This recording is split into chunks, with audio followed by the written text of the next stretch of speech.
آپ کو بتانے کے لیے کہ ان کا پچھلا ماضی ایسا ہے، ان کے ساتھ ایسا ایسا اللہ پاک نے فرمایا، اتنے احسانات کیے، ایسا ایسا کچھ ہوا. تو اس لیے بار بار یہاں پر ذکر کیا جاتا ہے کہ یہودیوں بنی اسرائیل دیکھو یاد کرو تمہارے ساتھ ایسا بھی ہوا، بنی اسرائیل دیکھو یاد کرو ایسا بھی ہوا. تو اس لیے بار بار اللہ تبارک و تعالیٰ یہودیوں کو ان کی ماضی کی طرف لے کر جاتا ہے کہ وہ یاد کرے کہ وہ فرعون کے پاس بھی رہے اور اس کے ظلم بھی برداشت کرتے رہے، پھر اللہ نے نجات دے دی. پھر انہوں نے کتاب مانگی، پھر کتاب مل گئی. پھر انہوں نے آسانیاں مانگی، پھر آسانیاں مل گئی. تو بار بار احسانات یاد کروائے جا رہے ہیں. اور اس کا دوسرا بڑا مقصد یہ ہے، نبی اکرم صلی اللہ علیہ وسلم نے فرمایا کہ جو یہودی ہیں نا، اس قوم کے 71 فرقے ہوں گے، 71 حدیث مبارکہ میں. اور جو عیسائی ہیں ان کے 72 فرقے ہوں گے. اور جو امت محمدیہ ہے اس کے 73 فرقے ہوں گے. اور سرکار نے فرمایا کہ جو امت محمدیہ ہے یہ زیادہ اعمال جو ہے وہ یہودیوں جیسے کریں گے، یعنی ان کے اندر جو خباثتیں برے اعمال ہوں گے وہ یہودیوں جیسے ہوں گے. اس لیے قرآن پاک میں بار بار یہ سورۃ البقرہ میں ہم بنی اسرائیل کا ذکر، یہودیوں کا ذکر اس لیے بار بار پڑھ رہے ہیں کہ اللہ تبارک و تعالیٰ بار بار ہمیں یہ یاد دلا رہا ہے کہ وہ تو ایسے ایسے برے اعمال کرتے تھے، لہٰذا تمہیں پہلے ہی عبرت سنا کر یہ جو ہے وہ ہوشیار کیا جا رہا ہے کہ ایسے کام نہ کرنا جیسے یہودی کرتے تھے. جی بات سمجھ رہے ہیں کہ ایسے کام نہ کرنا جیسے یہودی کرتے تھے. دیکھیں انہوں نے اللہ تعالیٰ کے کیسے کیسے احسانات جو ہیں وہ جٹا دیے. آئیے آیت کا دوبارہ ترجمہ پڑھتے ہیں کہ اے اولاد یعقوب یاد کرو میرا وہ احسان جو میں نے تم پر کیا، اور یہ کہ میں نے فضیلت دی تھی تمہیں سارے جہان والوں پر. اللہ تبارک و تعالیٰ نے کیا فضیلت دی؟ جتنے نبی آئے وہ یہودیوں میں یعنی اس قوم میں آئے تھے. حضرت ابراہیم کے جو بیٹے حضرت اسحاق ہیں، حضرت یعقوب ہیں، حضرت یوسف ہیں، آگے یہ لڑی چلتی رہی تو کتنے ہی نبی اسی جو ہے وہ بنی اسرائیل میں تشریف لائے. تو یہ کتنی بڑی فضیلت تھی کہ اللہ تبارک و تعالیٰ نے انہیں سارے جان پر فضیلت عطا کر دی. اور پھر فرمایا ڈرو اس دن سے کہ کوئی جان کسی جان کا کوئی بدلہ نہیں دے گی، اور نہ ہی کسی کو کوئی سفارش قبول ہوگی، نہ ہی کوئی معاوضہ لیا جائے گا. وہاں تو صرف اعمال کی بات ہے. تمام نبی آئے کہ سارے نبی؟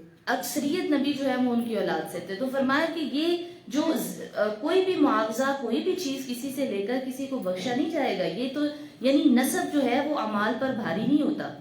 نسب آپ کو بخشوا نہیں سکتا. ذات پات آپ کا مال دولت یہ تو کچھ بھی نہیں ہے. فرمایا اعمال سے ہی تقویٰ ملتا ہے اور تقویٰ سے آپ کو برتری ملتی ہے. تو لہٰذا یہ جو آپ ذہن میں مت رکھیں کہ آپ کا نسب، آپ اگر نبیوں کی اولاد ہیں تو اب آپ اعمال کرنا چھوڑ دیں کہ ہم کسی بڑے بندے کی ہمارا جو والد تھا وہ بڑا پرہیزگار تھا تو لہٰذا ہم ساری اولاد بخشے جائیں گے. ایسا نہیں ہے. اس لیے فرمایا اعمال جو ہے وہ نسب پر بھاری ہوتے ہیں. آگے دیکھیے جی فرمایا اور یاد کرو وَإِذْ نَجَّيْنَاكُمْ مِنْ آلِ فِرْعَوْنَ، اور یاد کرو جب ہم نے نجات بخشی تمہیں فرعونیوں سے جو پہنچاتے تھے تمہیں بہت برا عذاب دیتے تھے. اور کیا عذاب دیتے تھے؟ وہ ذبح کر دیتے تھے تمہارے بیٹوں کو اور وہ زندہ چھوڑ دیتے تھے تمہاری بیٹیوں کو. اور اس میں تو اتنی بڑی آزمائش تھی تمہارے رب کی طرف سے، بہت بڑی آزمائش تھی. اچھا یہاں پر چونکہ فرعون کا ذکر ہے کہ اس نے ان پر یہودیوں پر بنی اسرائیل پر بہت ظلم کیے. اور ظلم کی کیا صورت تھی؟ جب انہوں نے اپنی تعلیمات چھوڑ دی، حضرت یوسف علیہ السلام کی تعلیمات چھوڑ دی اور اپنا جو ہے وہ معیار ختم کر دیا، اعمال ختم کر دیے، اپنی کتابیں چھوڑ دی، شریعت چھوڑ دی، عقائد چھوڑ دیے، تو ذلیل و خوار ہو گئے. ذلیل و خوار کیسے ہوئے کہ پھر ان کے اوپر اللہ تعالیٰ نے ایک ظالم بادشاہ، اچھا یہ اس کا نام فرعون نہیں تھا، یہ دراصل اس کا لقب تھا. آپ نے یہ تھوڑی سی میں اس کا انٹروڈکشن دے دوں کہ جس طرح فارس کا بادشاہ تھا اس کا لقب تھا کسرا، روم کے بادشاہ کا لقب تھا کیسر، اور حبشہ کے بادشاہ کا لقب تھا نجاشی. اس طرح یہ جو قوم عمالقہ ہے نا، قبطی قوم جو ہے، ان کے بادشاہ کا لقب تھا فرعون. یعنی کوئی بھی بادشاہ بنتا تھا تو اس کا لقب ہی فرعون ہوتا تھا. ٹھیک ہے. اچھا یہ جو حضرت موسیٰ کے زمانے میں فرعون تھا، اس کا اصل نام جو ہے وہ ولید بن مصعب بن ریان تھا. اس کا اصل نام ولید بن مصعب بن ریان تھا. اور اس آیت میں اسی کا ذکر ہے. اس کی عمر 400 سال سے زیادہ ہوئی. اور اس آیت میں آل فرعون کے جتنے پیروکار ہیں یہ سب وہ مراد ہیں. یذبحون ابناءکم، وہ کیا کرتا تھا ان کے ساتھ؟ جتنی بھی یہ بنی اسرائیل قوم تھی اس وقت، وہ ان کے ساتھ ظلم یہ کرتا تھا کہ ان کے بیٹوں کو ذبح کروا دیتا تھا. دراصل وہ فرعون نے خواب دیکھا، اس نے کہا کہ بیت المقدس کی طرف سے ایک آگ آئی ہے اور اس نے مصر کو گھیر لیا ہے، اور تمام جو قوم عمالقہ ہے، قوم قبطی ہے، اس کو اس نے کھا لیا ہے، آگ نے نقصان دیا ہے، لیکن جو بنی اسرائیل ہیں ان کو کوئی نقصان نہیں ہوا۔ جب اس نے یہ خواب دیکھا، اس نے نجومیوں کو بلایا، جادوگروں کو بلایا، اور اس کو بڑی وحشت ہوئی اس خواب سے۔ کاہنوں نے، نجومیوں نے اسے یہ تعبیر سنائی۔ انہوں نے کہا تعبیر یہ ہے کہ بنی اسرائیل میں ایک لڑکا پیدا ہوگا، اور وہ لڑکا جو ہے وہ تیری ہلاکت کا، تیری سلطنت کا سبب ہوگا، یعنی وہ تیری سلطنت کو چھین لے گا۔ یہ سن کر فرعون نے حکم دیا کہ آج کے بعد بنی اسرائیل کا کوئی بھی لڑکا زندہ نہیں رہے گا۔ اچھا، وہ قتل کر دیے جائیں، جتنے بیٹے پیدا ہوں وہ سب زندہ جو ہے وہ فوراً قتل کر دیے جائیں۔ اچھا، اس طرح ہزاروں بچے جو ہیں وہ قتل ہو گئے، ہزاروں بچے قتل ہو گئے، اور جو اس قوم کے بڑے بوڑھے تھے وہ اللہ تعالیٰ کی طرف سے ہی جو ہے وہ جلدی مرنے لگ گئے۔ اب وہاں پر تو حالات یہ تھے کہ بچوں کو قتل کر دیا جاتا، بوڑھے ویسے ہی مر رہے تھے، اور جو بیٹیاں تھیں وہ باندیاں بنا لی جاتی ہیں، اور ان کو اپنی جو ہے وہ فرعون اپنی نوکرانیاں بنا لیتا، تو لہٰذا یہ بہت بڑا عذاب تھا۔ اچھا، وہ لوگوں نے فرعون کو کہا کہ اگر یہی صورتحال رہی تو ہمارے جو خادم ہیں وہ تو ختم ہو جائیں گے، ہمیں نوکر چاکر کام کرنے کے لیے نہیں ملیں گے۔ اچھا، سوچ بچار کے بعد یہ طے ہوا کہ 1 سال بچے زندہ رکھے جائیں، جو لڑکے پیدا ہوں، اور 1 سال ان کو قتل کر دیا جائے۔ یہ بنی اسرائیل کی میں ہسٹری آپ کے سامنے رکھ رہی ہوں۔ اچھا، وہ جب یہ سارا ہوا تو 1 سال جس میں چھوڑنے والا سال تھا، اس سال میں حضرت ہارون علیہ السلام پیدا ہوئے، اور جس سال میں قتل ہونا تھا اس سال میں حضرت موسیٰ علیہ السلام پیدا ہوئے۔ اور یہ واقعہ سورہ قصص میں بھی بہت تفصیل کے ساتھ لکھا ہوا ہے۔ اچھا، فرمایا وَفِي ذَلِكُمْ بَلَاءٌ، اس میں آزمائش ہے، یعنی اس میں تمہارے لیے آزمائش ہے۔ بلا جو ہے یہ امتحان اور آزمائش کو کہتے ہیں۔ آزمائش نعمت سے بھی ہوتی ہے اور پریشانی سے بھی ہوتی ہے۔ اگر نعمت ہے تو وہ بھی بعض اوقات آزمائش بن جاتی ہے، اگر پریشانی آ جائے تو وہ بھی آزمائش بن جاتی ہے۔ نعمت میں اللہ تبارک و تعالیٰ انسان کا شکر دیکھتا ہے کہ یہ بندہ کتنا شکر کرتا ہے، اور پریشانی میں اللہ تعالیٰ انسان کا صبر دیکھتا ہے کہ یہ کتنا صبر کرتا ہے۔ تو لہٰذا بندے کے لیے اللہ کی نعمت بھی آزمائش ہے، اور اس کی طرف سے تکلیف اور مشقت بھی آزمائش ہے۔ تو یہاں فرمایا کہ اس میں تمہارے لیے وَفِي ذَلِكُمْ بَلَاءٌ مِّن رَبِّكُمْ، تمہارے رب کی طرف سے یہ بہت بڑی آزمائش تھی۔ یعنی اگر تو تم سمجھ جاتے، اگر تو تم سمجھ جاتے کہ یہ بہت بڑی آزمائش ہے تو تم صبر کرتے، اور یہاں پھر اس نعمت کا شکر کرتے جو تمہیں اللہ تعالیٰ نے آزادی کی صورت میں دی۔ اچھا، یہ ساری چیزیں حضرت موسیٰ علیہ السلام کے دور میں ان کی قوم کو درپیش ہوئی کہ فرعون اور اس کا سارا۔ آگے فرمایا کہ وَإِذْ وَاعَدْنَا، اور یاد کرو جب ہم نے وعدہ فرمایا موسیٰ علیہ السلام سے۔ اچھا، اس سے پچھلی آیت، اور جب پھاڑ دیا ہم نے تمہارے لیے سمندر کو، پھر ہم نے بچا لیا تمہیں اور ڈبو دیا فرعونیوں کو۔ وَأَنْتُمْ تَنْظُرُونَ، تم تو یہ منظر اپنی آنکھوں سے دیکھ رہے تھے کہ تم بچ گئے اور فرعونی سارے کے سارے جو ہیں وہ ڈوب گئے۔ یہاں پر یہ دوسری نعمت کا ذکر ہے جو بنی اسرائیل پر اللہ تعالیٰ نے فرمائی۔ انہیں فرعونیوں کے ظلم و ستم سے نجات دی، اور فرعون کو اس کی قوم سمیت ان کے سامنے غرق کر دیا۔ اس کا مختصر واقعہ یہ ہے کہ حضرت موسیٰ علیہ السلام کو اللہ نے حکم دیا، اے موسیٰ اپنی قوم کو لیں اور راتوں رات یہاں سے نکل جائیں تاکہ فرعون سے جو ہے وہ نجات مل جائے۔ تو حضرت موسیٰ علیہ السلام ساری قوم کو لے کر روانہ ہوئے، مصر سے نکلے۔ صبح کو فرعون کو جب پتہ چلا، اس کو جستجو ہوئی، وہ اپنا بہت بھاری لشکر لے کر حضرت موسیٰ علیہ السلام کے پیچھے چلا گیا۔ اور جب اس نے وہاں پر دریا کے کنارے دیکھا کہ حضرت موسیٰ کا تو سارا لشکر جو ہے وہ دریا کے کنارے پر کھڑا ہے، اور سارے بنی اسرائیل جو ہیں فرعون کو دیکھ کر گھبرا گئے کہ یہ تو اب ہمیں چھوڑے گا نہیں، یہ تو ہمارے اوپر بہت ظلم کرے گا۔ تو لہٰذا سارے فرعونیوں نے حضرت موسیٰ علیہ السلام سے درخواست کی کہ آپ اپنے رب کے حکم پر آئے ہیں تو اب اپنے رب سے ہی کہیں نا کہ وہ ہماری مدد کرے۔ یعنی اللہ تبارک و تعالیٰ جب اپنا حکم دیتا ہے تو پھر ساتھ میں آسانی بھی عطا کرتا ہے، لیکن اس کو جو اللہ کے حکم پر عمل کرتا ہے۔ حضرت موسیٰ علیہ السلام نے اللہ تعالیٰ سے دعا کی، اے اللہ میرے لیے اور میرے تمام بنی اسرائیلیوں کے لیے آسانی فرما۔ تو اللہ تبارک و تعالیٰ نے حکم دیا، اے موسیٰ اپنا عصا یہ دریا پر مارو۔ عصا مارا تو عین اس وقت 12 چشمے، بنی اسرائیل 12 گروہوں میں تھے، 12 لشکر میں تھے، 12 گروہ تھے ان کے، تو 12 چشمے اس میں جاری ہو گئے، اور درمیان سے سارا دریا خشک ہو گیا، اور جو اتنا بھی پانی ہے وہ دیواروں کی صورت میں کھڑا ہو گیا۔ اور وہ دیواریں ایسی تھیں جیسے کوئی روشن دان ہوتے ہیں، شیشے کی دیواریں تھی پانی کی، اور وہ جب گزرتے تھے وہاں سے تو ایک دوسرے کو دیکھتے تھے اور ساتھ ساتھ باتیں کیے جاتے تھے. یہ منظر تھا وہاں پر. اور جب فرعونیوں نے دیکھا کہ یہ راستے بن گئے ہیں اور پانی جو ہے وہ دیواروں کی طرح کھڑا ہو گیا ہے تو سارے فرعونی بھی دریا میں داخل ہو گئے. جب وہ بالکل دریا کے درمیان میں آئے تو سارے کے سارے فرعونی یعنی جو دریا ہے وہ دوبارہ اپنی واپس حالت پر آ گیا اور سارے فرعونی جو ہیں وہ اس میں غرق ہو گئے. اللہ تعالیٰ فرماتے ہیں یہ میری نعمت ہے تم پر کہ میں نے تمہیں ظالم سے نجات دی ہے، یہ میری نعمت ہے تم پر کہ میں نے تمہیں برے بادشاہ سے نجات دی. اور دیکھو کتنا رب کریم ہے، جس چیز کا حکم دیتا ہے ساتھ میں آسانی بھی عطا فرما دیتا ہے.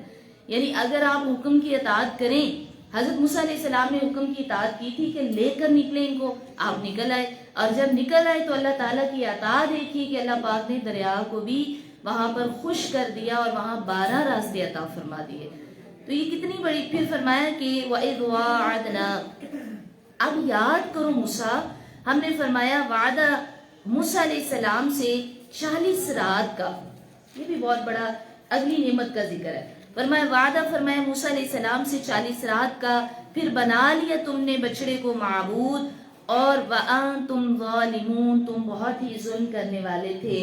اچھا اب ہوا کیا، جب اللہ تبارک و تعالی نے فرعون اور فرعونیوں کی ہلاکت سے، ظلم و ستم سے تمام بنی اسرائیل کو نجات دی، تو حضرت موسیٰ علیہ السلام بنی اسرائیل کو لے کر مصر کی طرف روانہ ہوئے، لوٹے. تو ان کی درخواست پر اللہ تعالیٰ نے تورات عطا فرمانے کا وعدہ فرمایا. یعنی سارے بنی اسرائیلی کہنے لگے کہ اے موسیٰ پہلے تو ہم مخدوم تھے، محکوم تھے، ہمارا پاس تو کوئی شریعت یعنی کوئی آزادی نہیں تھی، اب ہم آزاد ہو گئے ہیں، اب ہمیں کوئی کتاب چاہیے، اب ہمیں کوئی شریعت چاہیے، اب ہمیں عبادت کا کوئی ذریعہ چاہیے. اور لہٰذا آپ ایسا کریں، اپنے رب سے کہیں وہ آپ کو پراپر ایک کتاب دے، پراپر ایک شریعت دے تاکہ ہم اس پر عمل کر سکیں.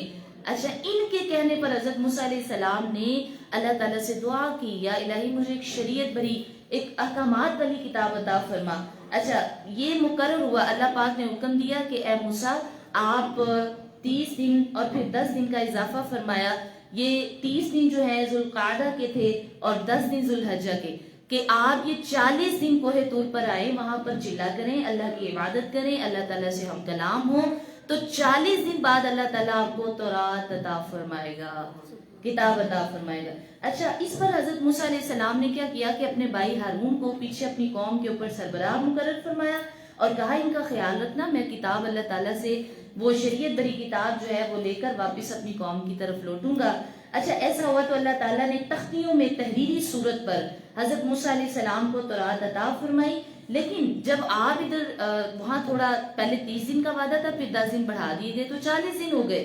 ادھر دوسری طرف سامری نے جواہرات سے مزین کر کے سونے کا ایک بچڑا بنا کر حضرت موسیٰ کی قوم کے سامنے رکھا اور اس نے کہا کہ لوگوں یہ تمہارا معبود ہے. اب وہ لوگ 1 مہینے تک تو حضرت موسیٰ کا انتظار کرتے رہے، لیکن جب 10 دن اوپر ہو گئے تو انہوں نے سامری کے بہکانے پر وہ بچڑے کی پوجا کرنے لگے، اس بچڑے کو اپنا خدا سمجھنے لگے. اچھا ان پوجا کرنے والوں میں تمام بنی اسرائیل شامل تھے سوائے حضرت ہارون علیہ السلام کے، اور آپ کے ساتھ 12,000 ساتھی تھے جنہوں نے بچڑے کی پوجا نہیں کی. اچھا جب حضرت موسیٰ واپس اپنی قوم کے پاس تشریف لائے تو یہ دیکھ کر بڑی جو ہے وہ افسوس ہوا، تکلیف ہوئی، اور اپنی قوم کو تنبیہ کی کہ انہیں ان کے گناہوں کا کفارہ دینا پڑے گا جو انہوں نے اتنا بڑا گناہ کیا.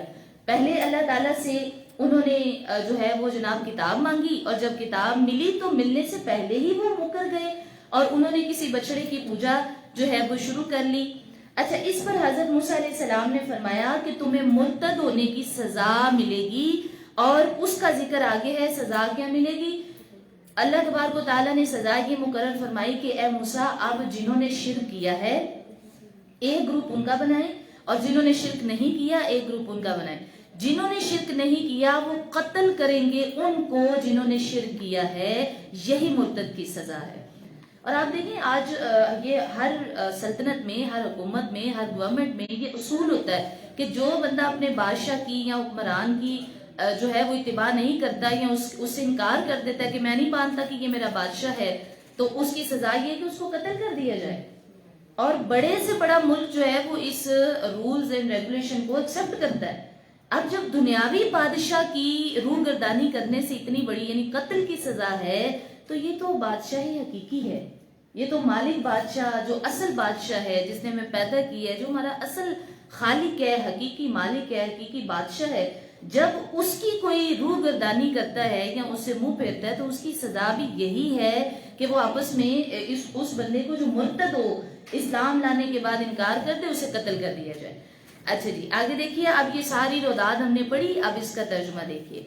فرمایا کہ ثم عفونا عنکم، پھر بھی درگزر فرمایا ہم نے تم سے اس ظلم عظیم کے بعد بھی، لعلکم تشکرون، سبحان اللہ، تاکہ تم شکر گزار ہو جاؤ۔ تمہارے اتنا کچھ کرنے کے بعد بھی اللہ نے تمہیں موقع دیا ہے، یعنی تمہیں اور چانسز جو ہے وہ پرووائڈ کیے، شاید کہ اب تم سدھر جاؤ، شاید کہ اب تم سدھر جاؤ۔ آپ دیکھیں یہ اللہ تبارک و تعالی جس طرح بنی اسرائیلیوں کو اتنے ظلم و ستم کے بعد بھی چانس دے رہا ہے، اللہ پاک ہمیں بھی ہمارے کتنے گناہوں کے بعد اللہ تبارک و تعالیٰ ہمیں پھر موقع دیتا ہے، یعنی فوراً واضح طور پر ہمیں کبھی سزا نہیں ملی کسی گناہ کی، اور اس لیے کہ ہمیں موقع ملتا ہے، چانس ملتا ہے کہ شاید تم اب سدھر جاؤ، شاید تم اب صحیح توبہ کر لو، شاید تم، اور ہم اللہ تعالیٰ سے روز وعدے کرتے ہیں آج کے بعد ایسا نہیں ہوگا، مطلب اب تو میں نماز پڑھوں گی، لیکن آپ دیکھیں کہ شیطان اتنا حاوی ہوتا ہے وہ پھر ہمیں سست کر دیتا ہے۔ اور اگر اللہ تبارک و تعالیٰ اتنا رحیم نہ ہو، اتنا کریم نہ ہو، تو ہمیں تو بار بار سزا ملے، کیونکہ ہم بار بار وعدے کرتے ہیں اور پھر توڑ دیتے ہیں۔ اچھا فرمایا وَإِذْ آتَيْنَا مُوسَى الْكِتَابَ، اور جب موسیٰ علیہ السلام کو کتاب عطا ہوئی اور حق و باطل کی تمیز کرنے والے معجزے تاکہ تم سیدھی راہ پر چلو، اور جب کہا موسیٰ علیہ السلام نے اپنی قوم سے، اے میری قوم، بے شک تم نے ظلم ڈایا ہے اپنے اوپر، بچڑے کو اپنا خدا بنا کر، اور اب اپنے مالک کے حضور آؤ، سو قتل کرو اپنوں کو جنہوں نے شرک کیا ہے، یہ بہتر ہے تمہارے لیے تمہارے خالق کے نزدیک، یعنی یہ توبہ کا طریقہ بتایا کہ اب اللہ یہ چاہتا ہے کہ تم ان کو قتل کر دو جنہوں نے شرک کیا، فتاب علیکم، تو پھر تمہاری توبہ قبول ہو جائے گی، بے شک اللہ بہت ہی توبہ قبول کرنے والا اور نہایت رحم کرنے والا ہے۔ فرمایا اور یاد کرو جب تم نے کہا اے موسیٰ ہم ہرگز ایمان نہیں لائیں گے تم پر جب تک ہم تمہارے رب کو نہ دیکھ لیں، اور ہم ظاہر طور پر تمہارے رب کو دیکھنا چاہتے ہیں، تو لہٰذا ایک کڑک آئی، ایک بجلی آئی، اس نے ان کو پکڑ لیا، وَأَنْتُمْ تَنْظُرُونَ، اور تم یہ منظر دیکھ رہے تھے۔ اچھا یہ وہ بات ہے کہ جب یہ اتنی ڈھیٹ قوم تھی کہ کبھی بھی انہوں نے اللہ تبارک و تعالیٰ کے نبی حضرت موسیٰ پر یقین اور ان کی بات پر ایمان نہ لائے، انہوں نے ایک ڈیمانڈ کی، جب یہ سب قتل ہو گئے جنہوں نے شرک کیا تھا، اس کے بعد جو بچ گئے انہوں نے کہا کہ بنی اسرائیل کو بچڑا پوجنے کی گناہ سے چونکہ معافی مل گئی، وہ قتل ہو گئے جنہوں نے قتل کر دیا، باقی بچنے والے جو ہیں وہ اللہ تعالیٰ نے ان کو معافی عطا کر دی۔ اچھا اب یہاں پر یہ واقعہ جو فرمایا کہ انہوں نے کہا اب ہم موسیٰ آپ کے رب کو تب مانیں گے جب آپ ہمیں کوہ طور پر لے جائیں گے، اور کوہ طور پر لے جا کر جس رب کو آپ دیکھتے ہیں، جس سے آپ بات کرتے ہیں، جس سے آپ ہم کلام ہوتے ہیں، اس کو ہم بھی دیکھنا چاہتے ہیں، اور ہم بھی دیکھنا چاہتے ہیں کہ آپ کا رب کیسا ہے، تو ہم تبھی یقین کریں گے، وگرنہ ہمیں یقین نہیں آئے گا۔ اچھا حضرت موسیٰ علیہ السلام نے اپنی قوم سے کہا ٹھیک ہے، تو 70 بڑے بڑے افراد، جو 70 بڑے بڑے لوگ ہیں ان کو تیار کرو، اور کوہ طور پر لے گئے۔ جب کوہ طور پر پہنچے تو وہاں پر جا کر حضرت موسیٰ علیہ السلام نے اللہ تعالیٰ سے دعا کی، یا الہی یہ تو تجھے دیکھنا چاہتے ہیں اور یہ مجھ پر تبھی ایمان لائیں گے جب تجھے دیکھ لیں گے۔ تو ایک کڑک آئی، ایک بجلی آئی، ایک روشنی آئی جس نے تمام کے تمام 70 سرداروں کو جلا کر راکھ کر دیا، کیونکہ فرمایا کہ موسیٰ جب خدا کو نہیں دیکھ سکتا تو یہ عام سے بندے کیسے اللہ کی تجلی کو برداشت کریں گے، تو لہٰذا وہ 70 افراد جو ہیں حضرت موسیٰ کی قوم کے، وہ سارے کے سارے مر گئے۔ اب حضرت موسیٰ علیہ السلام نے یہ سوچا کہ میری قوم تو پہلے ہی مجھ پر یقین نہیں کرتی، اور پہلے ہی جو احکامات میں بتاتا ہوں ان کو پورا نہیں کرتی، اب جب ان کے 70 سردار مر جائیں گے تو یہ تو موسیٰ علیہ السلام کی کوئی بات تسلیم نہیں کریں گے، لہٰذا حضرت موسیٰ علیہ السلام نے اللہ تعالیٰ سے دعا کی، اللہ ان کی گستاخی معاف کر دے اور ان کو زندہ کر دے۔ اللہ تبارک و تعالیٰ نے حضرت موسیٰ کی دعا قبول فرمائی اور ان 70 افراد کو دوبارہ زندہ کر دیا۔ سبحان اللہ۔ تو یہ یہاں یہی ذکر ہے کہ تم دیکھ رہے تھے اور پھر کیا منظر تھا، پھر ہم نے تمہیں اٹھایا تمہاری موت کے بعد، لعلکم تشکرون، تاکہ تم شکر گزار بن جاؤ، اور ہم نے سایہ کر دیا تم پر بادل کا اور اتارا تم پر من و سلوا، کھاؤ پیو پاکیزہ چیزوں میں سے جو ہم نے تمہیں رزق دیا ہے، اور انہوں نے ہم پر کوئی زیادتی نہیں کی بلکہ وہ اپنی ہی جانوں پر ظلم کرتے رہتے ہیں، اپنی ہی جانوں پر وہ زیادتی کرتے رہتے ہیں۔ اچھا، اب یہاں پر فرعون کے غرق ہونے کے بعد، فرعون تو غرق ہو گیا، اس کے غرق ہونے کے بعد بنی اسرائیل جو ہے وہ دوبارہ مصر میں آ گئے۔ کچھ عرصے بعد حضرت موسیٰ علیہ السلام نے انہیں اللہ تعالیٰ کا حکم سنایا کہ اللہ تعالیٰ چاہتا ہے کہ جو تمہارا اصل وطن ہے، جیسے میں نے آغاز میں بتا دیا کہ ان کا اصل وطن جو ہے وہ ملک شام تھا، لیکن یہ وہاں سے ہجرت کر کے کہاں آ گئے؟ مصر میں آ گئے۔ اچھا، اب حضرت موسیٰ علیہ السلام کو اللہ نے حکم دیا کہ اب آپ اپنی قوم سے کہیں کہ یہ مصر کو چھوڑیں، اور وہاں جہاں حضرت ابراہیم علیہ السلام اور ان کی اولاد کا مدفن ہے وہ شام انبیاء کا شہر ہے، تو لہٰذا یہ کیا کریں کہ وہاں ایک قوم عمالقہ قوم بس گئی ہے، وہاں پر وہ رہنے لگ گئے، ان کو نکالے، ان سے جہاد کریں اور وہاں جا کر اپنے گھر بنائیں جو ان کا اصل وطن ہے، جو اصل جگہ ہے۔ اچھا، انہوں نے تو کہا کہ جناب اب ہمیں تو جہاد کرنا پڑے گا۔ بنی اسرائیل نے ٹال مٹول کی، بہانے بنائے، ہم کیسے کریں گے جہاد، ہم تو مر جائیں گے۔ حضرت موسیٰ سے بڑی بڑی باتیں کی۔ حضرت موسیٰ علیہ السلام نے کہا نہیں جی، یہاں پر تو میں تمہاری بات بالکل نہیں مانوں گا، تو چلو، لہٰذا سارے جو بنی اسرائیلی ہیں وہ مصر سے نکلے۔ اچھا، راستے میں جتنی دشواریاں آتی وہ حضرت موسیٰ علیہ السلام سے بار بار شکایت کرتے، اور ہر بات پہ کہتے ہمیں کھانا نہیں مل رہا، ہمیں گرمی لگ رہی ہے، ہمیں جو ہے وہ بادل چاہیے، ہمیں سایہ چاہیے۔ اچھا، جب وہ صحرا میں پہنچے جہاں کوئی سبزہ نہیں تھا، کوئی سایہ نہیں تھا، کوئی کھانا نہیں تھا، تو حضرت موسیٰ علیہ السلام سے سب شکایتیں کرنے لگے، آپ بھی تو ہمیں لائے ہیں، آپ تو کہتے تھے کہ آپ جہاد کرو، اب دیکھیں یہاں کتنی گرمی ہے، اب دیکھیں یہاں کتنی دھوپ ہے، اب دیکھیں یہاں کھانا کوئی نہیں۔ تو حضرت موسیٰ علیہ السلام جو ہے آپ نے اللہ تعالیٰ سے دعا فرمائی، اے اللہ اب میری قوم کو میں جہاد کے لیے لایا ہوں تو ان کے لیے آسانیاں عطا کر دے۔ تو ان لوگوں کے لیے نہیں، اللہ تعالیٰ نے حضرت موسیٰ لاڈلے نبی کی دعا قبول فرمائی اور فرمایا ٹھیک ہے موسیٰ، تو اللہ تعالیٰ سے دعا کر، اللہ تیری دعا رد نہیں فرمائے گا۔ تو حضرت موسیٰ علیہ السلام کی دعا پر اللہ پاک نے ایک سفید بادل کو ان پر سائبان ٹھہرا دیا کہ وہ سفید بادل ان پر ایسے سایہ کرتا تھا کہ انہیں دھوپ بھی نہیں لگتی تھی، اور جو رات ان کے ساتھ چلتا تھا، اور پھر ایک نوری ستون نازل فرمایا جو کہ آسمان کی جانب سے ان کے قریب ہو گیا، وہ نوری ستون جو ہے ان کے ساتھ چلتا رہتا تھا۔ جب رات کے وقت چاند کی روشنی نہ ہوتی تو وہ ان کے لیے چاند کی روشنی کی طرح ہو جاتا تھا۔ اچھا، ان کے کپڑے بھی میلے نہیں ہوتے تھے، پھر ان کے ناخن بھی بڑھنا ختم ہو گئے، یعنی یہ سب کچھ اللہ نے اس لیے فرمایا کہ حضرت موسیٰ علیہ السلام کو کوئی پریشانی نہ ہو، بار بار ان کی قوم ان کو تنگ نہ کرے۔ وَأَنزَلْنَا عَلَيْكُمُ الْمَنَّ وَالسَّلْوَىٰ، پھر کیا ہوا کہ تم پر اس صحرا میں حضرت موسیٰ علیہ السلام کی برکت سے، حضرت موسیٰ کی برکت سے، آپ دیکھیں انبیاء کی برکت کتنی ہے، جو آپ کا سردار ہوتا ہے، جو آپ کا نبی ہوتا ہے، جو آپ کا امام ہوتا ہے، اس کی برکت کتنی ہوتی ہے، یہ برکت ہوتی ہے کہ حضرت موسیٰ علیہ السلام کی برکت سے ان کے کھانے کا انتظام یوں ہوا کہ اللہ تعالیٰ نے آسمان سے کھانا عطا فرما دیا۔ اور من و سلوہ کے بارے میں مفسرین کے بہت سارے اقوال ہیں، لیکن میں بہت شارٹ چکے چل رہی ہوں، تو من کے بارے میں جو صحیح ہے نا کہ من کیا چیز تھی، من کے بارے میں جو صحیح اقوال ہیں مفسرین کے، وہ کہتے ہیں یہ ترنجبین کی طرح ایک میٹھی چیز ہے جو روزانہ صبح صادق سے لے کر طلوع آفتاب تک، یعنی جب تک سورج نہیں نکلتا تھا، یہ صبح کے وقت میں وہ جس میں اوس پڑتی ہے، شبنم پڑتی ہے، اسی طرح وہ پتوں پر اوس اور شبنم کی طرح ترنجبین ایک میٹھی چیز پڑتی تھی، اور لوگ جو ہیں اس کو اپنی چادروں میں اکٹھا کرتے تھے اور سارا دن چادروں سے کھاتے رہتے تھے، اور یہ تقریباً ایک آدمی کے لیے، ایک شخص کے لیے یہ 4 کلو کی مقدار میں اترا کرتی تھی کہ ہر شخص جو ہے وہ 4 کلو اپنے لیے اکٹھی کرتا اور اپنی چادر میں لے کر وہ سارا دن اسے کھاتا رہتا۔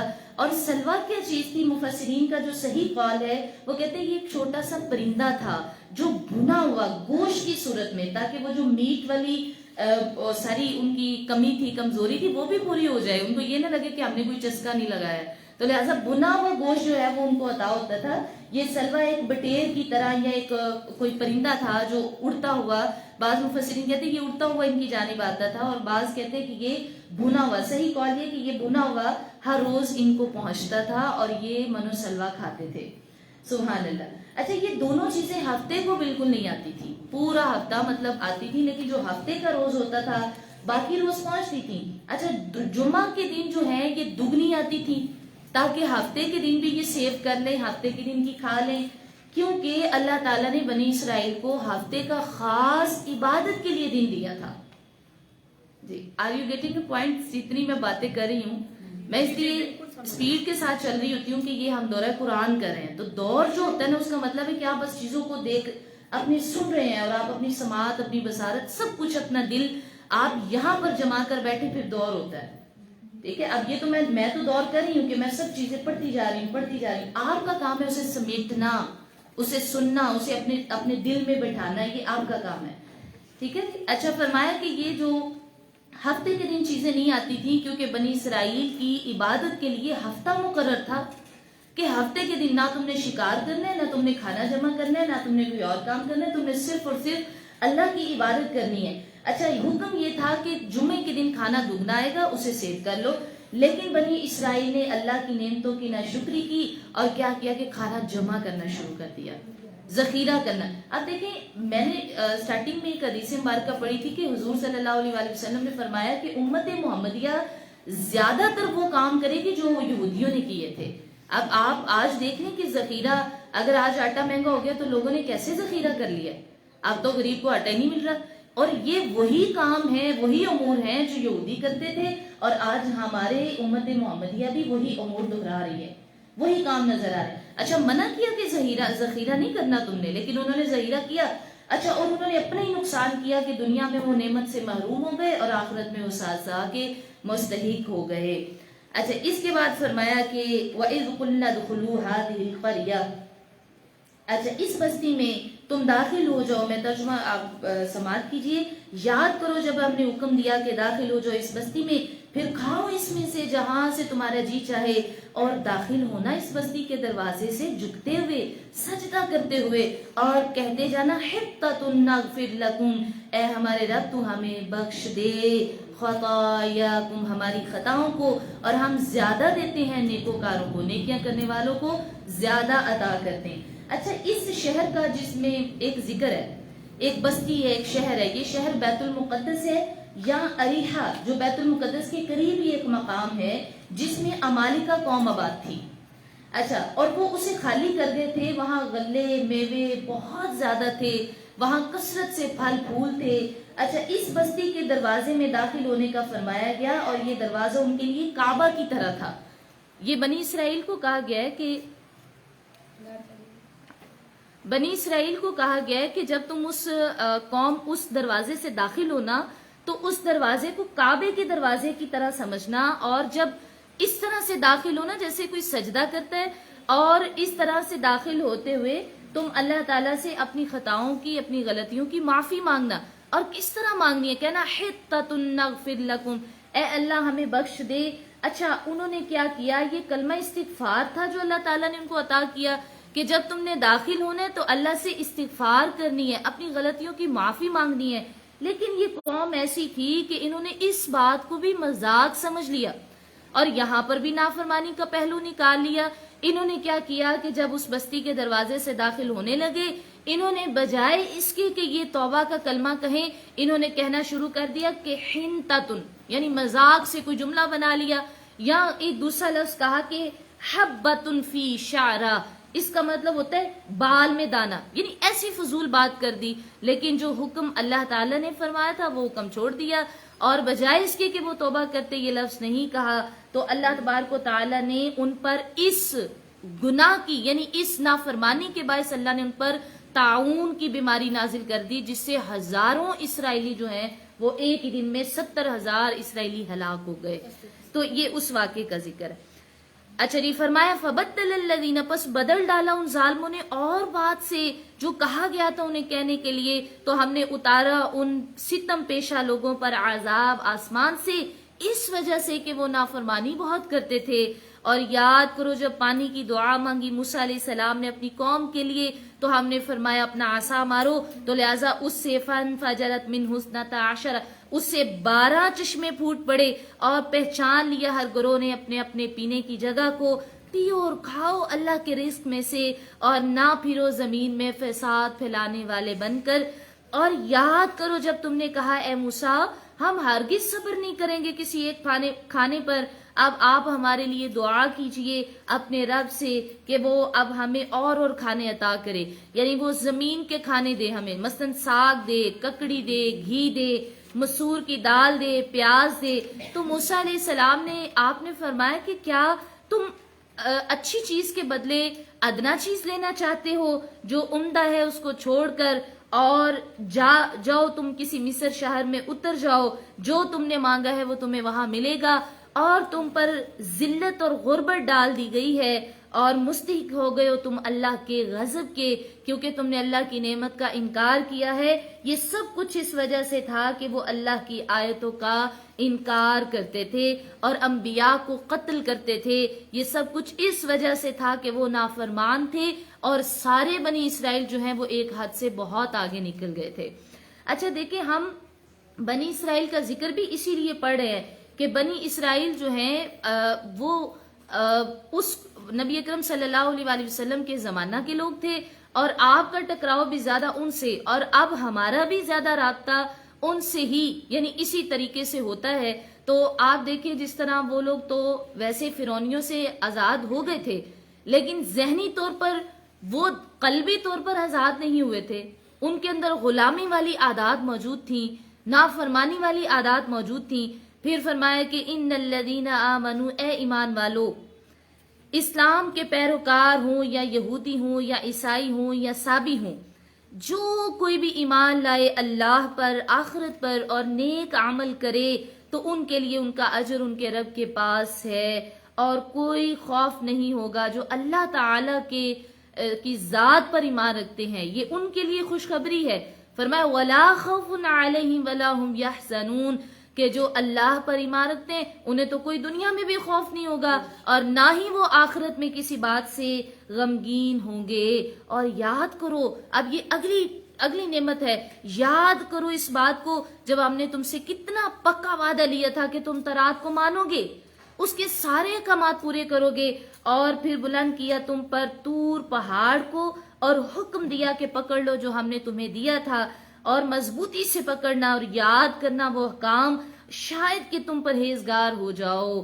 اچھا، اب جب بنی اسرائیل نے منع کر دیا کہ ہم نے تورات کے احکام نہیں ماننے، تو اللہ تبارک و تعالیٰ نے حضرت جبرائیل امی کو بھیجا اور آپ کو فرمایا ان کے اوپر کوہ طور جو پہاڑ ہے اس کو معلق کر دو، اس کو جو ہے وہ لٹکا دو اور ان سے کہو کہ جب تک تم تورات کے تمام احکام نہیں مانو گے تمہارے اوپر سے یہ پہاڑ ہٹایا نہیں جائے گا. یعنی یہ ایک اللہ تبارک و تعالیٰ نے ایک غضبناک ان پر ایک عذاب دیا کہ یہ پہاڑ تمہارے اوپر معلق ہے، جب تک تم اپنا وعدہ پورا نہیں کرو گے کہ ہم تورات کو مانیں گے، ہم تورات کو تسلیم کریں گے، تب تک یہ پہاڑ تمہارے اوپر لٹکتا رہے گا. اگر تم انکار کر دو گے تو پہاڑ سے سارے کے سارے مر جاؤ گے، ہلاک ہو جاؤ گے، اور اگر تم وعدہ اللہ کا پورا کرو گے تو تم سے اللہ تعالیٰ یہ پہاڑ ہٹا لے گا.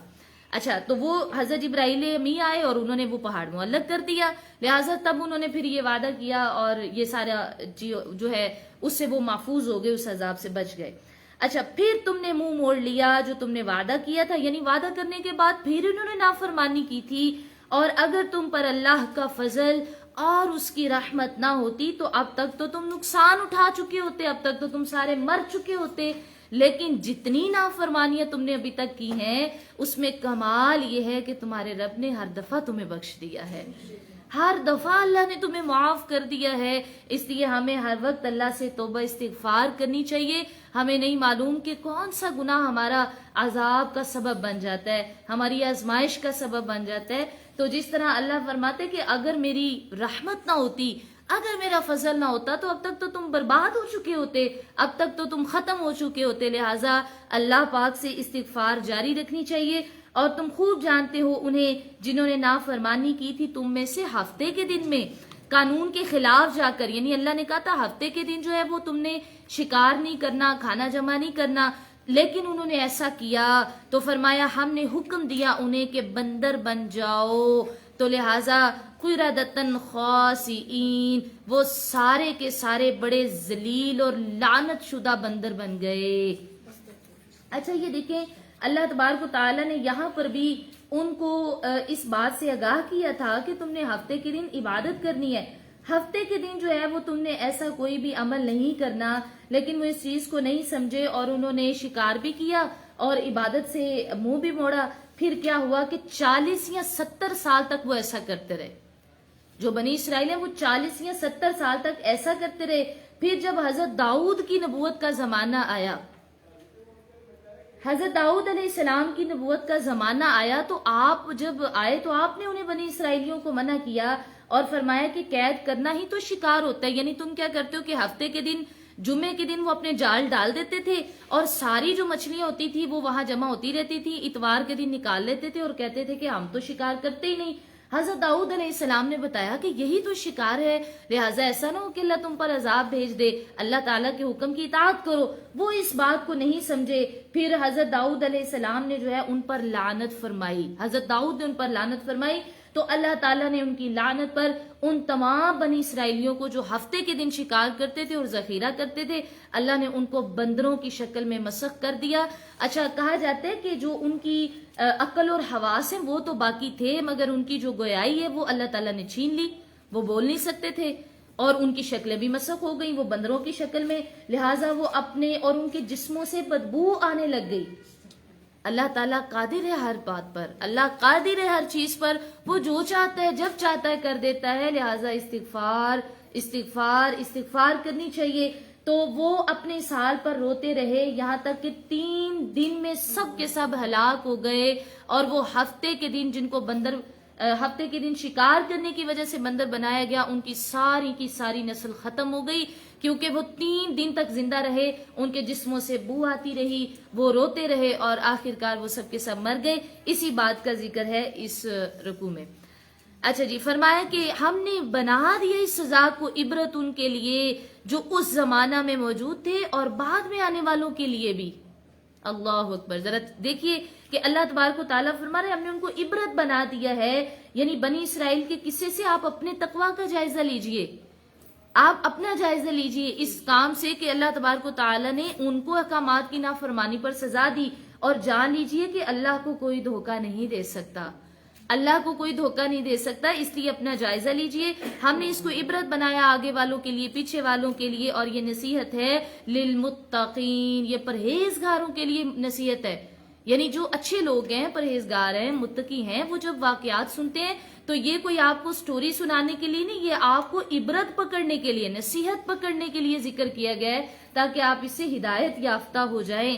اور یاد کرو جب موسیٰ علیہ السلام نے اپنی قوم سے کہا کہ اللہ تعالیٰ تمہیں حکم دیتا ہے کہ تم ذبح کرو ایک گائے، اللہ تعالیٰ تمہیں حکم دیتا ہے کہ ایک گائے ذبح کرو، وہ بولے کیا آپ ہمارا مذاق اڑاتے ہیں؟ آپ نے کہا میں اللہ کی پناہ مانگتا ہوں، اعوذ باللہ ان اکون من الجاہلین، کہ میں جاہلوں یعنی نادانوں میں سے ہو جاؤں، میں اس بات سے اللہ تعالیٰ کی پناہ مانگتا ہوں۔ اچھا، اس کے پیچھے جو ہے نا میں ایک خلاصہ عرض کر دیتی ہوں تاکہ بہت لمبی گفتگو نہ ہو جائے۔ تو ایک خلاصہ یہ ہے، بنی اسرائیل میں ایک مالدار شخص تھا، بنی اسرائیل میں ایک بہت مالدار شخص تھا، مالدار شخص عامیل جو ہے، عامیل اس کا نام تھا، تو اس کے اپنے ہی چچا کے بیٹے نے اسے قتل کر دیا، اور قتل کرنے کی وجہ یہ تھی کہ میرے چچا کا بیٹا جب قتل ہو جائے گا، آپ غور سنیں تاکہ یہ آپ کی آگے جتنی آیات ہیں وہ ساری اس واقعے پر مشتمل ہے، تو یہ ایک ہی بار میں خلاصہ سنا دوں گی اور آپ جب اس کا ترجمہ پڑھیں گے تو آپ کو آلریڈی سب چیزیں پتہ ہوں گی۔ اچھا، عامیل نامی ایک شخص تھا بنی اسرائیل میں اور بہت مالدار تھا، تو اس کے اپنے چچا کے بیٹے نے مال کی وجہ سے اور خون بہا کہا چلو خود ہی قتل کرتا ہوں اور کسی کے دروازے پر ڈال دوں گا اور خود ہی اس کا جو ہے وہ قصاص بھی لوں گا، قصاص کے پیسے بھی ہو جائیں گے اور وراثت سے بھی حصہ مل جائے گا، اس کا مال بھی چھین لوں گا۔ لہٰذا اس نے اسے قتل کر دیا اور قتل کر کے وہاں حضرت کسی بھی محلے میں ڈال دیا، تو لوگ جو ہیں وہ پریشان ہو گئے، جی کس نے قتل کیا، کس نے قاتل کا کچھ پتہ نہیں چل رہا تھا۔ سارے لوگ اکٹھے ہو کر حضرت موسیٰ علیہ السلام کے پاس آئے اور وہاں آ کر درخواست کی، اے موسیٰ ہم کیا کریں، ہمیں کیسے پتا چلے گا کہ کون قاتل ہے، ہمیں کیسے پتا چلے گا کہ اس کو کس نے مارا ہے۔ اب دیکھیں کوئی کسی پر الزام لگاتا ہے، کوئی کسی پر، آپ اپنے رب سے دعا فرمائے نا کہ اللہ تعالیٰ ہم پہ حقیقت حال ظاہر کر دے۔ نبی جب اللہ سے دعا کرتا ہے تو اللہ حقیقت ظاہر فرما دیتا ہے، تو حقیقت حال اللہ ظاہر کر دے کہ اس کو مارا کس نے ہے، اس کا قاتل کون ہے۔ اچھا اس پر اللہ تبارک و تعالیٰ سے حضرت موسیٰ نے دعا کی تو اللہ تبارک و تعالیٰ نے حکم دیا اے موسیٰ ان سے کہیے یہ ایک گائے ذبح کرے، ان سے کہیں یہ ایک گائے ذبح کریں اور اس کا کوئی بھی حصہ پکڑ کر مرنے والے یعنی جو میت ہے مقتول ہے اس کے جسم پر ماریں، وہ مرنے والا خود اٹھے گا زندہ ہو کر بتائے گا کہ مجھے کس نے قتل کیا ہے۔ سبحان اللہ۔ اچھا یہ میں ایک بڑی بات بتا دوں کہ بنی اسرائیل جو ہے یہ ایک لمبے عرصے تک فرعونیوں کے ساتھ رہے تھے، اور جو فرعونی ہیں وہ گائے کی پوجا کرتے تھے۔ اب اللہ تبارک و تعالی یہاں پر ان کا امتحان لے رہا ہے کہ پتہ چلے کہ اب کہیں ان کے دلوں میں گائے کی محبت تو نہیں وہ والی جو ساتھ رہتے رہتے ہو گئی۔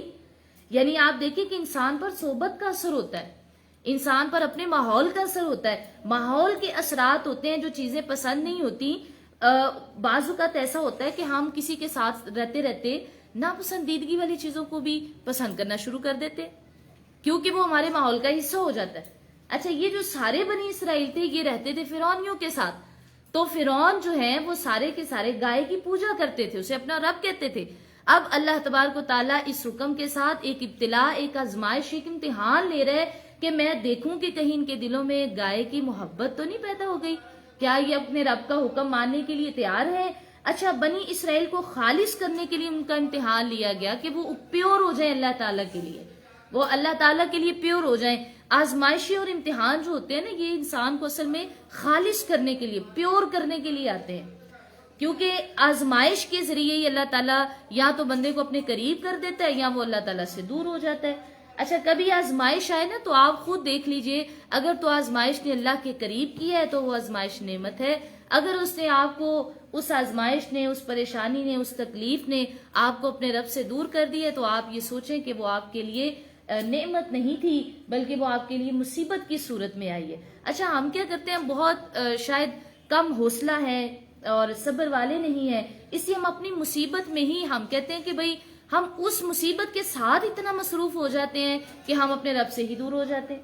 حالانکہ اللہ تعالیٰ فرما رہے کہ مصیبتوں کا سامنا وَاسْتَعِینُوا بِالصَّبْرِ وَالصَّلَاةِ، تم نماز اور اللہ تعالیٰ سے مدد مانگ کر صبر کے ساتھ تم اللہ سے مدد مانگو۔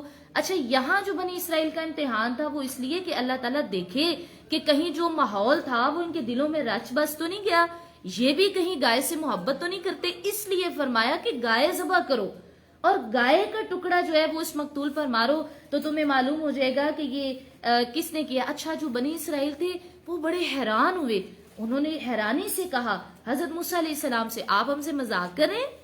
یہ تو بڑی مذاق کی بات ہے کہ گائے ذبح کرو اور اس کا ٹکڑا جو ہے وہ جناب مقتول کو مارو اور وہ تمہیں خود بول کر بتا دے گا۔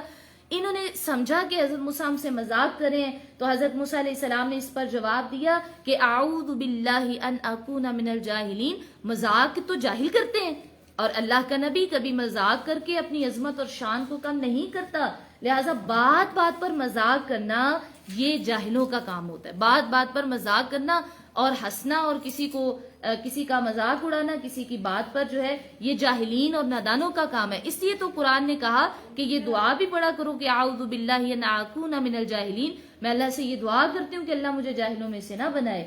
حضرت موسیٰ علیہ السلام نے یہاں پر یہ بات ارشاد فرما دی کہ اللہ چاہتا ہے کہ تم گائے ذبح۔ اچھا اب وہ لوگ حیران تو ہوئے لیکن یہاں پر ایک انداز دیکھیے کہ وہ لوگ بار بار یہ بات کرنے لگے حضرت موسیٰ علیہ السلام سے، اچھا آپ ہمیں بتائیں کہ اگر اللہ یہ چاہتا ہے ہم گائے ذبح کریں تو پھر وہ گائے کیسی ہو، اس کا رنگ کیسا ہو، اس کی عمر کتنی ہو، اس کی جو وہ نظروں کو کیسی لگے، کیا وہ کھیتی باڑی والی ہو یا وہ بالکل بے عیب ہو، وہ کیسی گائے ہو۔ اچھا آخری سوال جب انہوں نے کیا نا، بڑے سوال کیے، حضرت موسیٰ علیہ السلام جواب دیتے رہے، جب آخری سوال کیا تو انہوں نے کہا چلیں ٹھیک ہے اب ہم کوشش کرتے ہیں کہ ہمیں ایسی گائے مل جائے اور انشاءاللہ ہم ایسی گائے پالیں گے۔ جب انہوں نے انشاءاللہ کہا تو اس کی برکت سے اللہ تعالیٰ نے ان کو ویسی گائے عطا کر دی جیسی اس کی نشانیاں بتائی گئی تھی۔ اچھا وہاں ان کے طرف میں کیسی صرف ایک ہی گائے تھی، یعنی اس کا رنگ کیسا ہو یہ بھی ہم جب ترجمہ پڑھیں گے تو آپ کو پتا چلے گا، اس کی عمر کیا ہو، اس کا رنگ کیا ہو، اس کی شکل کیا ہو، اس کا وزن کیا ہو، جتنی نشانیاں بتائی گئی، صرف ایک گائے تھی اور اس کا حال یہ تھا کہ بنی اسرائیل کا ایک نہایت نیک شخص تھا جس کے پاس ایک ہی بیٹا تھا بچپن میں ہی، اور اس نے کیا کیا کہ ایک گائے کی بچیا کو اس کے گلے میں ایک جو ہے وہ تعویذ نما چیز ڈال کر اس نے لکھا، اے اللہ میں اپنی اس بچیا کو تیری ودیت، تیری امانت کرتا ہوں، جب میرا بچہ جوان ہو جائے تو اس کو یہ گائے مل جائے تاکہ وہ اس کو بیچ کر اپنا سامان یا اپنی ضرورت پوری کر لے۔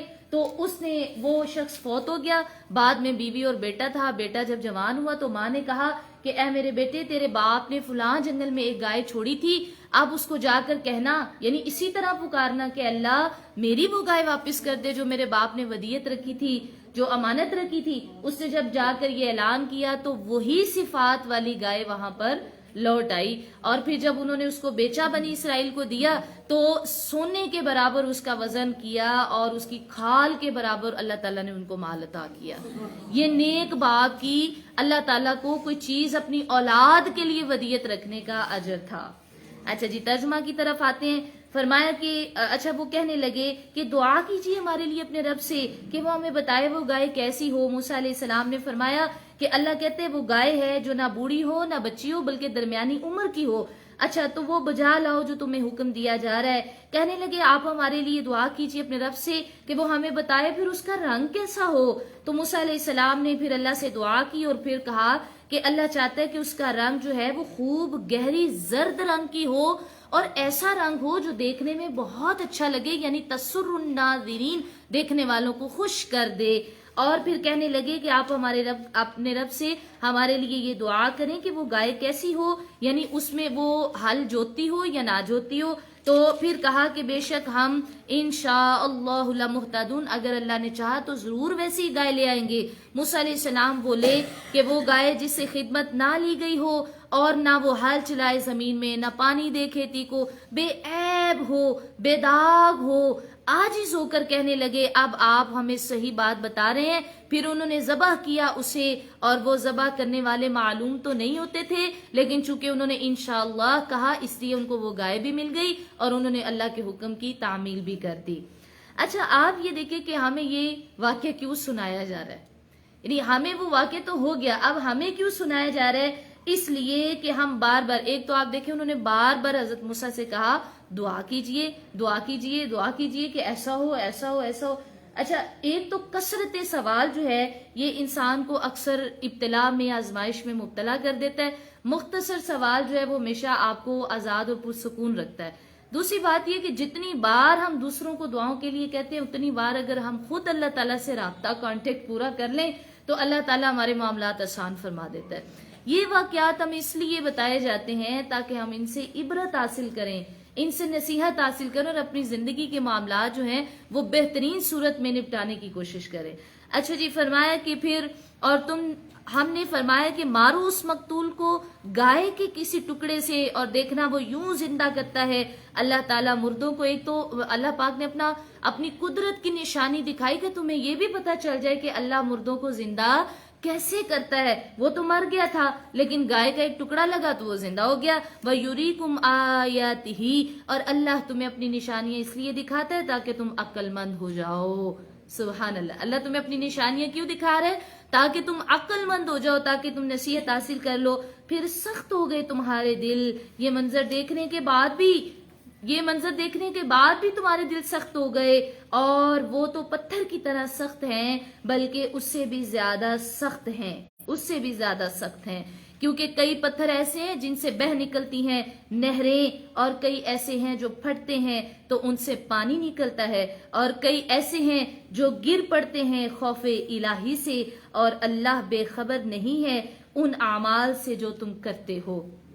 اس آیت میں 3 طرح کے پتھروں کی بات کی گئی ہے جی۔ کتنی طرح کے؟ 3 طرح کے پتھروں کی بات کی۔ 3 طرح کے انسانوں کو ظاہر کر رہے ہیں 3 طرح کے پتھر، کہ جس طرح 3 طرح کے پتھر ہوتے ہیں اسی طرح 3 طرح کے انسان ہوتے ہیں۔ پہلے قسم کے پتھر وہ ہیں جن سے نہریں پھوٹ پڑتی ہیں، جن سے نہریں نکل پڑتی ہیں۔ اسی طرح بعض لوگوں میں خیر اور نیکیاں جمع ہوتی رہتی ہیں، وہ علم حاصل کرتے رہتے ہیں، دین سے محبت آتی جاتی ہے، حتیٰ کہ آخر کار ان سے خیر کے چشمے پھوٹ پڑتے ہیں۔ یعنی نیکی کبھی وہ زیادہ نیکی کی طرف، کبھی کم، کبھی زیادہ، کبھی، لیکن وہ خیر میں رہتے ہیں، خیر میں رہتے ہیں. ایک نہ ایک دن ایسا آتا ہے کہ اللہ تعالیٰ خیر ہی خیر ان کے وجود میں پیدا کر دیتا ہے. اور فرمایا دوسری طرح کے کچھ پتھر جو ہیں وہ پانی جذب کرتے رہتے ہیں، کچھ پتھر جو ہیں وہ پانی جذب کرتے رہتے ہیں اور ان کے اندر پانی چلا جاتا ہے. جب ان کو کوئی چوٹ لگتی ہے، جب کوئی زلزلہ آتا ہے، جب کوئی پریشانی آتی ہے تو ان کے اندر شگاف پڑ جاتے ہیں، یعنی پھر ان کو تھوڑا سا اثر ہوتا ہے اور ان میں سے پانی پھوٹ پڑتا ہے، چشمے بہہ نکلتے ہیں. اور اسی طرح کچھ لوگوں کے اندر خیر بھی جذب ہوتی رہتی ہے، لیکن وہ زیادہ طور پر یعنی جب ان کی زندگی میں کوئی حادثہ آتا ہے، کوئی پریشانی آتی ہے، تب وہ اللہ کی طرف زیادہ آتے ہیں. یہ دوسری طرح کے پتھر ہیں کہ جب ان کو کوئی پریشانی کا سامنا ہوتا ہے تب وہ اللہ کی طرف جھکتے ہیں، وگرنہ وہ خیر تو لیتے ہیں لیکن اس کو ظاہر نہیں کرتے، وہ زیادہ جو ہے وہ خیر کے معاملات میں انٹرفیئر نہیں کرتے ہیں. اچھا، تیسری قسم کے پتھر وہ ہیں کہ جب کوئی زلزلہ وغیرہ آتا ہے نا یا پہاڑ ہلتے ہیں تو پھر کیا ہوتا ہے، وہ اللہ کی خشیت سے لڑک جاتے ہیں، پھر وہ اللہ تعالیٰ کے خوف سے لڑک جاتے ہیں. بظاہر اسباب کے ساتھ لڑک رہے ہیں لیکن ان کے اندر بھی خشیت الہی ہے، یعنی ان کے اندر بھی اللہ کا خوف ہے، لیکن وہ بظاہر چیزوں کو دیکھ کر خوف کرتے ہیں، ویسے وہ اللہ تعالیٰ سے ڈرتے نہیں ہیں. اچھا، کچھ لوگ پتھروں کی طرح سخت نظر آتے ہیں، یعنی جب انہیں اللہ کا خوف تو ہوتا ہے لیکن وہ بڑے سخت مزاج ہوتے ہیں، کبھی وہ ہنس کے بات نہیں کرتے، کبھی وہ مسکراتے نہیں ہیں، کبھی وہ خیر کی طرف آتے نہیں ہیں. ایسے لوگوں میں بھی اللہ تعالیٰ کا خوف تو ہوتا ہے لیکن وہ تب اس کو ظاہر کرتے ہیں جب کوئی ان کی زندگی میں بہت بڑا معاملہ درپیش ہو، وگرنہ وہ زیادہ سخت مزاج رہتے ہیں. اچھا، پھر بھی توبہ کرتے ہیں، آنسو بہاتے ہیں اور پھر بھی وہ اپنے مالک کی طرف آتے ہیں. یہاں جتنی اقسام پتھروں کی ہیں اتنی اقسام انسانوں کی ہیں. اچھا، اسی طرح میں انسانوں سے بھی کبھی بدگمان نہیں ہونا چاہیے کہ اس بندے کے اندر کبھی خیر نہیں آئے گی. ہمیں کبھی کسی بھی بندے سے اتنا بدگمان نہیں ہونا چاہیے کہ یہ بندہ کبھی ٹھیک نہیں ہوگا. جس طرح پتھر بھی اللہ کے خوف سے ڈر کے کبھی پھٹ جاتے ہیں، کبھی لڑک جاتے ہیں، کبھی کچھ ہو جاتا ہے، اس طرح انسان سے بھی خیر کی امید رکھیں کہ ایک نہ ایک دن ایسا آئے گا کہ اس کے اندر سے خیر باہر ضرور نکلے گی. اس آیت سے آپ اپنی اولاد کی تربیت کے ٹپس لیں، اس آیت سے آپ اپنی اولاد کی تربیت کریں کہ جو بعض اوقات بچوں کو کے دینی معاملات دیکھ کر ماں باپ بہت پریشان ہو جاتے ہیں. وہ کہتے ہیں اچھا یہ کالج یونیورسٹی تو بہت اچھا جا رہا ہے لیکن نماز نہیں پڑھتا، لیکن قرآن نہیں پڑھتا، لیکن پڑھتی نہیں ہے، یا مطلب اس طرح کے دینی معاملات سے ماں باپ پریشان ہو جاتے ہیں. آپ یہ سوچیں کہ وہ ایسے پتھر ہیں کہ ان پر خیر تو پڑ رہی ہے لیکن کبھی نہ کبھی وہ خیر ضرور باہر نکلے گی، لہٰذا ہمیں بدگمان نہیں ہونا چاہیے اپنے بچوں سے. اچھا جی، فرمایا کہ اچھا خیر خیر ہی لاتی ہے، یہ بات یاد رکھیں. شر سے کبھی بھی یعنی خیر سے خیر آتی ہے اور شر سے شر پیدا ہوتا ہے. اگر آپ اپنے گھر میں نماز پڑھنے کے عادی ہیں، یعنی پورے گھر والے نماز پڑھ رہے ہیں، ایک آدھ بچہ آپ کو بہت تنگ کر رہا ہے، تو آپ یہ امید رکھیں کہ میرے پورے گھر میں خیر ہے تو خیر سے خیر ہی نکلے گی، خیر سے خیر نکلے گی. اور اگر آپ کے گھر کا ماحول ہی اچھا نہیں ہے، اگر آپ خود نماز نہیں پڑھے، ماں باپ قربانیاں نہیں دے رہے، وہ اپنے آپ کو زیر عاجز نہیں کر رہے، وہ خود قرآن نہیں پڑھے، تو پھر وہ یاد رکھے کہ شر سے کبھی خیر باہر نہیں نکلتی ہے. ٹھیک ہے. اچھا جی، فرمایا کہ اے مسلمانوں، کیا تم یہ امید رکھتے ہو کہ یہ یہودی ایمان لائیں گے تمہارے کہنے سے؟ حالانکہ ایک گروہ ان میں ایسا جو سنتا تھا کلام الہی اور پھر اس کو بدل دیتا تھا اس کو خوب سمجھنے کے بعد، اور جب ملتے ہیں ایمان والوں سے تو کہتے ہیں کہ ہم ایمان لائے ہیں، اور جب وہ اکیلے ہوتے ہیں تو ایک دوسرے سے کہتے ہیں کہ ہم تو ان سے وہ کہتے ہیں جو کھولا ہے اللہ نے تم پر، یوں تو وہ دلیل قائم کریں گے تم پر ان باتوں سے تمہارے رب کے سامنے، تو کیا تمہیں اتنی بھی عقل نہیں، تم اتنا نہیں سمجھتے؟ اور کیا وہ یہ نہیں جانتے کہ اللہ جانتا ہے ما یسرون وما یعلنون، جو کچھ وہ چھپاتے ہیں، جو وہ ظاہر کرتے ہیں، اور ان میں کچھ ان پڑھ ہیں جو نہیں جانتے کتاب کو اور صرف جھوٹی امیدیں ہیں، اور وہ تو محض صرف وہم میں ہیں، گمان میں ہیں، اور ہلاکت ہے ان کے لیے جو لکھتے ہیں خود اپنے ہاتھوں سے کتاب، یعنی بدل دیتے ہیں نا تورات کو، اور پھر کہتے ہیں کہ یہ اللہ کی طرف سے ہے معاذ اللہ، تاکہ وہ حاصل کر لیں اس کے بدلے میں تھوڑی سی قیمت دنیا کا مال. ہلاکت ہے ان کے لیے اس وجہ سے جو ان کے ہاتھوں نے لکھا ہے، اور ہلاکت ہے ان کے لیے جو انہوں نے کمایا ہے، اور انہوں نے ہرگز ان کو نہیں چھوئے گی آگ مگر گنتی کے چند دن. اچھا یہ یہودیوں کا عقیدہ تھا، وہ کہتے تھے جو ہم نے 40 دن بچڑے کی پوجا کی ہے وہی 40 دن ہم صرف جہنم میں رہیں گے، اس کے بعد اللہ تعالیٰ ہمیں جنت میں بھیج دے گا. یہ ان کا عقیدہ ہے. اللہ فرماتا ہے کہ آپ ان سے کہہ دیجئے کہ کیا تم نے اللہ سے اس بارے میں کوئی وعدہ لیا ہے؟ کیا کوئی وعدہ ہوا ہے تمہارا اللہ کے ساتھ؟ تب تو خلاف ورزی، اگر تو تمہارا اللہ سے وعدہ ہوا ہے تو اللہ اس کی خلاف ورزی نہیں کرے گا. لیکن اگر تم اللہ پر جھوٹ باندھ رہے ہو جو تم جانتے ہی نہیں ہو کہ اس کی سزا تمہیں کتنی ملے گی. ہاں ہمارا قانون یہ ہے کہ جس نے جان کر برائی کی اور گھیر لیا اس کو اس کی خطا نے تو وہی دوزخی ہیں اور وہ اس میں ہمیشہ رہیں گے، اور جو ایمان لائے اچھے عمل کیے وہی جنتی ہیں اور ہم فیہا خالدون، وہ جنت میں ہمیشہ ہمیشہ رہیں گے. صدق اللہ العظیم و صدق رسولہ النبی الکریم.